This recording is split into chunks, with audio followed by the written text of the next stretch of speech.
지금은 부동산 같은 그 소유물을 등기부 등본과 같은 그런 법적 문서를 통해서 소유주를 명시하고 있습니다. 구시대는 그러한 제도가 없었죠. 그래서 지계표를 세워서 소유주를 명시했습니다. 지계표는 발이나 암석 또는 말뚝 같은 곳에다 소유주의 이름을 명기하여 땅에 세워두었던 것입니다. 말씀드린 것처럼 이 지계표는 지계표가 세워진 그 건방의 땅의 소유주가 누구인가를 증명하는 합법적 문서였던 것입니다.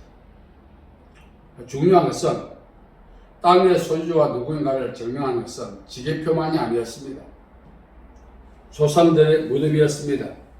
이 조상들의 무덤은 결정적으로 그 땅의 소유주가 누구인가를 후대에 증명하는 증거 자료가 되었던 것을 알 수가 있습니다. 조상들의 무덤은 부인할 수 없는 땅의 소유주가 누구이며 또 땅의 성계를 후손들이 성계할 수밖에 없는 그런 합법적인 것이었습니다. 자, 그렇기 때문에 어느 지역에 이방인들이 이주해 와서 체류할 때 그건 허용할 수 있었어요. 그러나 이방인들이 체류하던 과정 속에 운명을 달리하면 매장해야 하는데 그 매장을 허용하지 않았습니다. 매장을 허용하지 않은 것은 말씀드린 것처럼 후일에 그 매장지로 인하여 후손들이 다툼이 일어날 분명한 소지가 있었기 때문에 그렇습니다. 매장지는 절대 이방인들에게 내어주지 않았습니다. 그것이 불문율이었죠. 국가를 구성하는 요소는 국민, 주권, 영토입니다. 제 아무리 많은 민족을 운집해 있다 할지라도 영토가 없다면 국가를 할 수가 없습니다.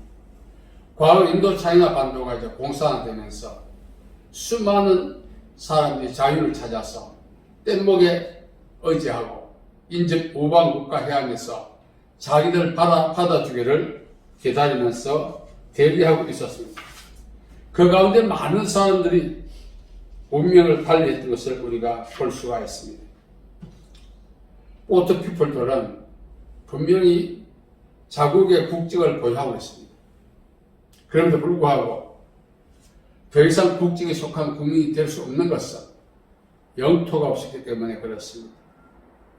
영토는 자신의 국적이 어디이며 자기의 존재 기반이 무엇인가를 알려주는 중요한 증명 자료가 되는 것입니다. 마찬가지로 이 터라고 하는 것, 땅이라고 하는 것은 단순한 경제학의 활동의 무대가 아니라 개인이든 종족이든 존재의 기반이 되어 주었던 것입니다. 그렇기 때문에 이 지계표는 조상들의 무덤은 그 후손들이 존재의 기반이 되어주는 중요한 증명이요 보증서였던 것입니다. 말씀드린 것처럼 이 조상들의 무덤은 매표되지 않습니다. 거기 현재도 후손들이 다 온 집에 살 수 있는 그런 면적이 되지 못합니다. 그러나 당시 관습은 조상들의 무덤을 기점으로 평방 몇 킬로미터 내 자신의 소유라고 하는 그런 관례가 있었다고 합니다. 그래서 지계표와 더불어 조상들의 무덤은 존재의 기반이요 국적을 활용할 수 있는 영토의 기반이 되어 주었던 것입니다. 자, 그렇기 때문에 말씀드렸던 것처럼 이방인들이 체류했다고 해서 매장지를 함부로 내어주지 않습니다. 수많은 대가를 지불한다 할지라도 후일에 다툼의 소지가 되기 때문에 일절 매장지를 허용하지 않았던 거죠. 자, 오늘 말씀에 보면은 앞뒤 문맥을 보면은 이제 아브라함 아내 사레가 죽었습니다. 그래서 매장지가 필요했습니다. 당시 관습에 가면 해쪽 속들은 아브라함에게 매장지를 내어줄 리가 만무합니다. 후일에 다툼의 소지가 있기 때문에 그렇습니다. 그럼에도 불구하고 기꺼이 사례의 매장지를 내어주었다는 것입니다. 중요한 일이죠. 이방인의 체류를 허용한다 할지라도 매장지를 허용하지 않는 당시의 관습을 볼 때 어떻게 해서 매장지를 기꺼이 허용했습니까? 오늘 본문 말씀이 답을 주고 있습니다.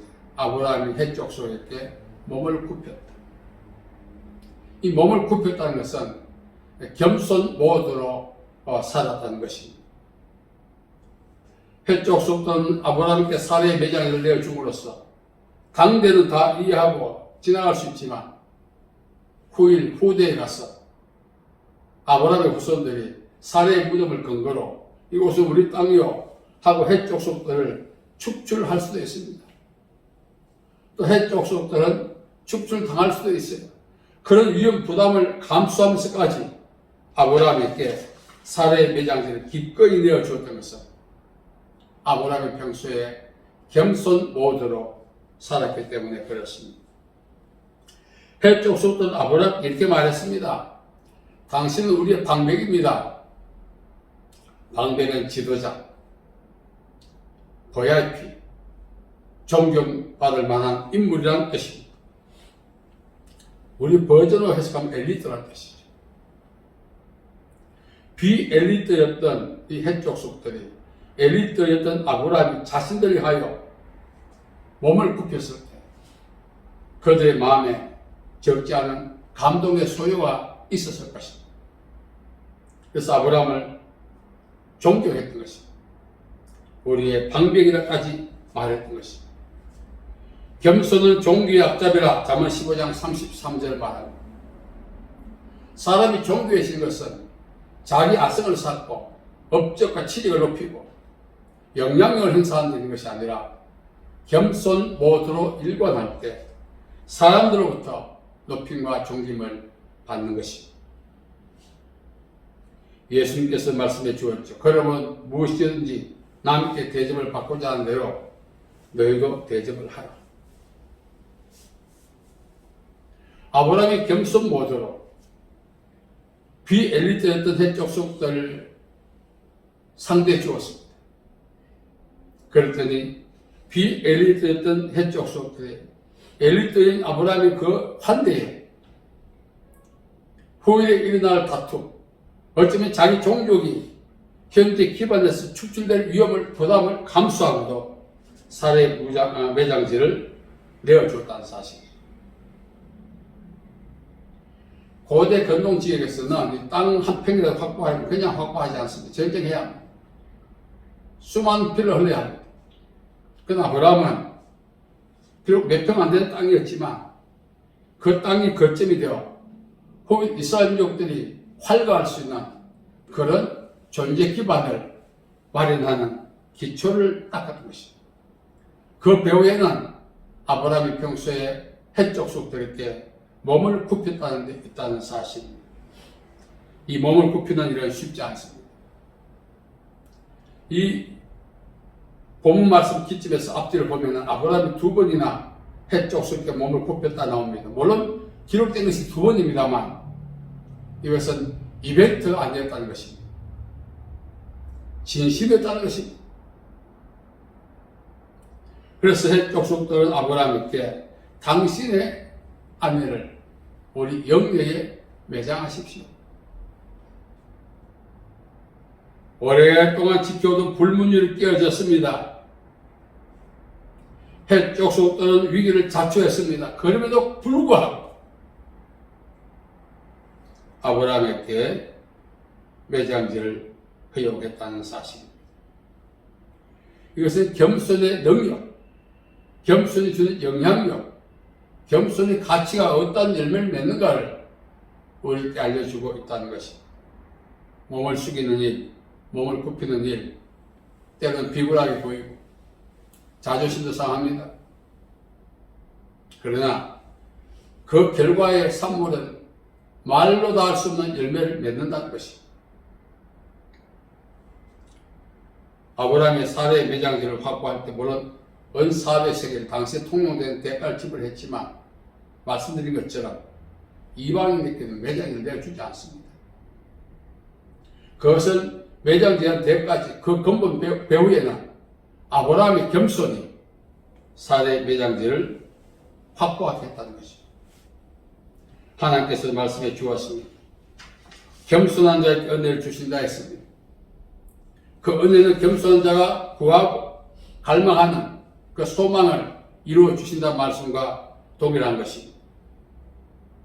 우리가 살아가면서 이 생존의 기반이 이 터와 땅이 얼마나 중요한가를 우리는 갈수록 실감합니다. 현재 우리나라는 땅 문제로 시끌벅걸하지 않습니다. 물론 일생 동안 살면서 자기 땅 한 평 갖지 못하고 죽는 사람도 있습니다. 그러나 그 땅을 확보하기 위해 치열한 전쟁을 하지 않습니다. 그 전쟁 가운데 수많은 사람들이 희생을 당합니다. 우리가 살아가면서 하나님이 허락하신 선물을 우리가 얻는 방법, 물론 전쟁을 통해서 자기 소망한 바를 이룰 수도 있지만 하나님의 방법, 겸손 모드로 살아갈 때 주시는 그 축복은 말로 다 할 수가 없다는 것입니다. 오늘 우리 본문 말씀을 통해서 우리가 배워야 할 것이 있습니다. 우리가 소망하는 것을 얻기 위해서, 우리가 원하는 영적 영역에 진입하기 위해서 무엇을 어떻게 해야 할 것인가? 우리 머리에서 나온 것을 실행함으로 가능할까요? 그건 불가능합니다. 하나님이 주신 선물은 하나님의 방법으로 얻어야 하는데 그것이 바로 겸손 모드로 살아가는 것입니다. 오늘까지 우리는 무엇을 위해서 살아왔습니까? 그것을 얻기 위해서 어떻게 했습니까? 뒤돌아보면 수많은 피와 땀을 흘리고 시간을 투자했지만 아직까지 소망하는 바를 얻지 못하고 있지 않습니까? 그것은 방법에 문제가 있다는 것입니다. 모든 것은 하나님 허용하셔야 얻을 수 있습니다. 내가 수고해서, 내가 노력해서 땀 흘리만큼 얻는다 이렇게 말들 하지만 하나님이 허용하지 않으면 참새 한 마리도 땅에 떨어지지 않는다 하셨습니다. 우리가 얻기를 원하는 최종적인 것은 하나님의 나라죠. 이 땅의 것은 하나님의 나라의 것을 상징하기도 하고 대변하기도 합니다. 전부는 아니지만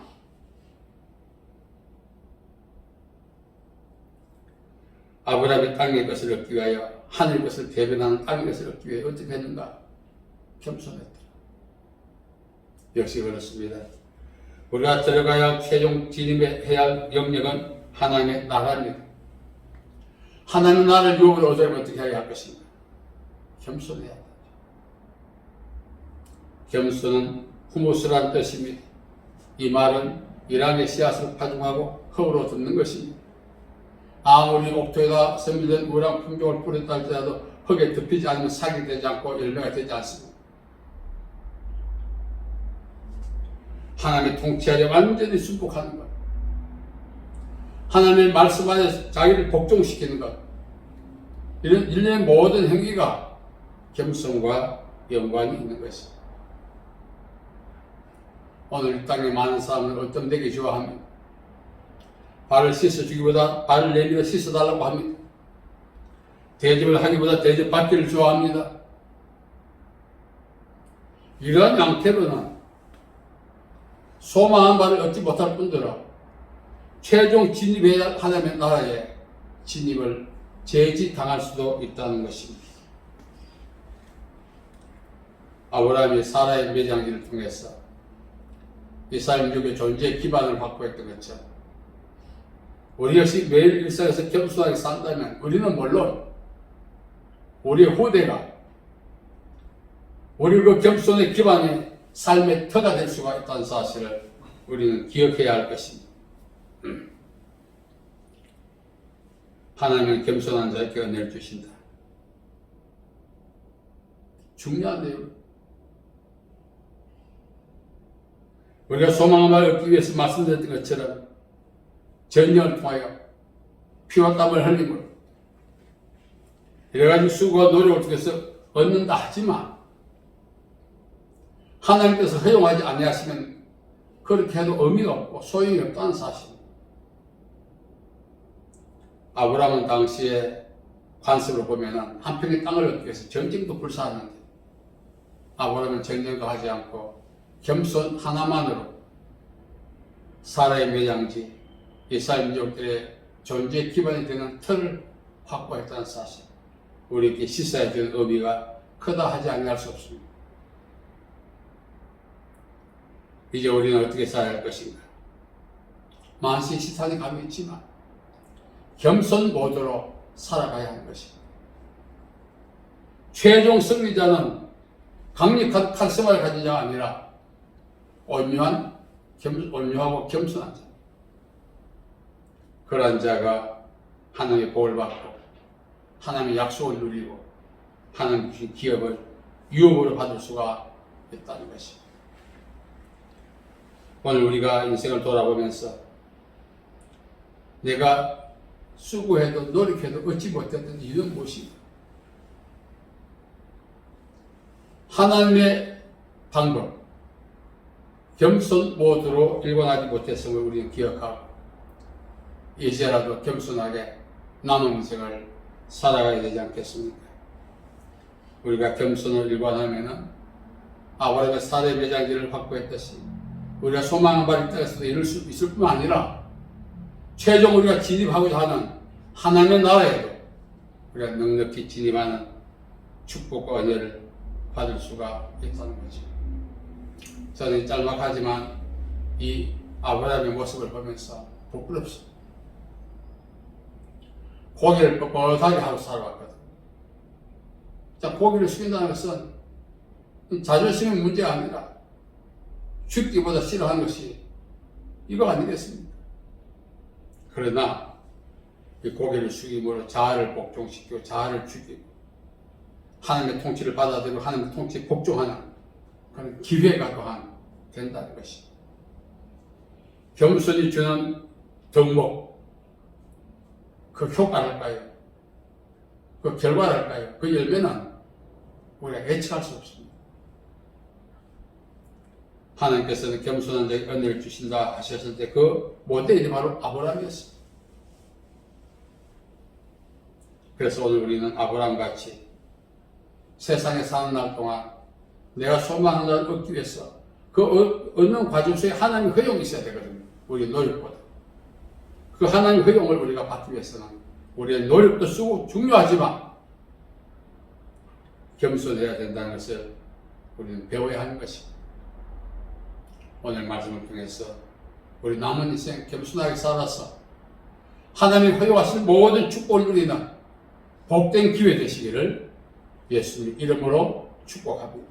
살아계신 아버지 하나님, 은혜와 자비와 사랑을 감사합니다.